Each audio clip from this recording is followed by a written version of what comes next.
la peinture suprématisme et son exposition. La dernière exposition futuriste de tableau 010, qui fut organisée à Saint-Pétersbourg en décembre 1915, présente 14 artistes de l'avant-garde russe. Parmi eux, deux grandes figures se distinguent. Vladimir Tatlin, inventeur du constructivisme, qui présente des sculptures abstraites, et son grand rival, dont nous allons parler, le peintre Kazimir Malevich. Ce dernier expose pour la première fois 39 peintures abstraites qu'il nomme suprématistes. Comment Malevich arrive-t-il à l'abstraction géométrique?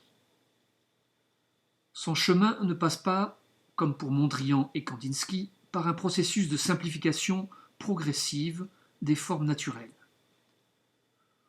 Son parcours dans la peinture moderne commence en 1910, sous l'influence de Cézanne et son injonction à géométriser la nature. Il met alors en place un style primitiviste, puis un autre qu'il nomme cubofuturisme, style qui constitue déjà des ruptures importantes avec le principe d'imitation traditionnel. Puis Malevich rejette violemment et avec provocation le cubisme et le futurisme pour passer au suprématisme. Nous avons rejeté le futurisme et nous, qui sommes les plus audacieux, avons craché sur l'autel de son art. Pour arriver à ce style complètement libéré de la figuration, il procède par recouvrement de la figure avec des surfaces de couleurs plutôt que par simplification de celle-ci. L'éclipse de la figure, selon ce procédé, est bien visible dans Composition avec la Joconde, éclipse partielle, réalisée quelques mois avant le suprématisme. Examinons plus précisément ces tableaux suprématistes réalisés pour l'exposition 010. Les formes. Sur la photo célèbre, qui montre deux des murs de la salle attribuée à Malevich, nous voyons 20 tableaux constitués exclusivement de formes géométriques. Carré, rectangle, cercle, triangle, ligne. C'est une géométrie non mécanique, volontairement approximative, afin de suggérer que le suprématisme cherche à figurer l'absolu, et non pas un monde régi par la logique de la raison. Même le carré noir entouré de blanc n'est pas strictement géométrique, tient à préciser Malevich dans un de ses nombreux textes, et la croix suprématiste présente une légère courbure. Les couleurs. L'ensemble est peint avec minutie, dans une variation de texture et d'effet de surface. Les couleurs utilisées, plutôt vives et contrastées, forment presque des aplats. On trouve les primaires, jaune, bleu, rouge, quelquefois le orange et le vert, et surtout le blanc et le noir. D'une part, ces couleurs n'imitent pas les apparences de la réalité. D'autre part, elles ne sont pas associées à une symbolique, comme chez Kandinsky par exemple, ou à un impact psychologique. La couleur est pour Malevich une énergie, une vibration. La composition. Toutes ces toiles sont construites selon une composition asymétrique, excepté le carré noir et le carré rouge. La peinture, intitulée Suprématisme, montre 8 rectangles de couleur rouge, de dimensions contrastées, mais de forme plutôt allongée, qui flottent sur un fond presque blanc. Ces 8 rectangles sont situés dans la partie droite et haute du tableau, et sur une diagonale montante de gauche à droite. Ils forment ainsi une composition asymétrique et dynamique. Ces rectangles se déplacent sur le fond blanc et on peut imaginer un prolongement de leur trajectoire hors du tableau, nous y reviendrons.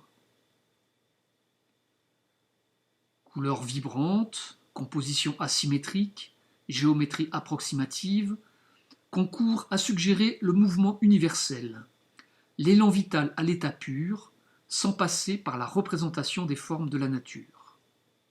Il ne s'agit plus du mouvement de la vie moderne dont faisaient l'éloge les futuristes.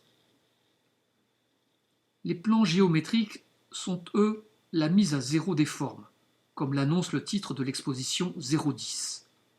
Autrement dit, le zéro des formes est un monde sans représentation des apparences. Car pour Malevich, la peinture qui imite le monde visible masque l'essentiel, telle une parodie pitoyable de la vie, écrit-il. Malevich explique que l'abstraction qu'il a conçue est une entreprise métaphysique. Il considère son carré noir entouré de blanc comme une icône, une nouvelle figure de Dieu, mais un Dieu sans visage, puisque situé au-delà du monde des formes. Ce carré noir déclenche une sensation qualifiée de pure, car non provoquée par la représentation d'un objet quelconque, comme dans la peinture imitative traditionnelle. Quant au blanc, il est le désert, dit-il, le non-être avant toute sensation. Analysons maintenant la façon dont Malevich a exposé ses tableaux dans la salle. Nous remarquons d'abord que, contrairement à l'usage traditionnel, les tableaux de Malevich ne sont pas encadrés. Le cadre est une bordure, généralement de bois, plus ou moins décorée et imposante, qui entoure la peinture. Il pose une limite entre le tableau et son environnement et l'en distingue. Par sa préciosité décorative, le cadre signale aussi au spectateur quelque chose d'important à voir. Il idéalise l'œuvre, puis va concentrer le regard sur elle pour vous faire oublier ce qui l'entoure. On ne regarde que cela. Sans cadre, le tableau s'ouvre à l'espace qui l'entoure, au mur, à son environnement. Le blanc du mur fait écho au blanc du fond d'étoile de Malevich et renforce l'impression de continuité. Enfin, si depuis la Renaissance, la peinture se voulait une fenêtre qui troue le mur sur lequel elle est accrochée, le caractère non illusionniste de cette peinture et surtout sa planéité s'accordent avec la planéité du mur. L'autre pionnier de l'abstraction géométrique, Piet Mondrian, n'encadrait pas non plus ses tableaux, sinon avec une simple baguette. Car lui aussi envisageait une continuité entre l'espace de sa peinture et l'espace d'exposition. La description de son atelier par la femme de Theo van Doesburg insiste sur la continuité entre les peintures et l'arrangement de la pièce. Comme chacun sait, le décor de l'atelier de Mondrian rue du Départ présentait les mêmes couleurs pures et la même austérité géométrique que ses tableaux abstraits. Dans le cadre artificiel de son atelier, la disposition des cendriers, des objets sur les tables, ne devait pas être altérée afin de ne pas nuire à l'équilibre global du décor qu'il avait recherché. Horizontal et vertical étaient entretenus avec zèle. Examinons l'accrochage de l'exposition 010, qui est très singulier. Les deux murs sont couverts de tableaux, depuis pratiquement le sol jusqu'au plafond. Les 8 rectangles rouges occupent la place la plus basse, et le carré noir la plus haute.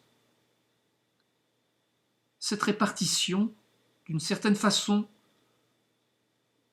hérite d'une certaine façon de l'accrochage des salons du XIXe siècle, où les tableaux étaient tous juxtaposés les uns aux autres, remplissant ainsi le mur de bas en haut et de droite à gauche.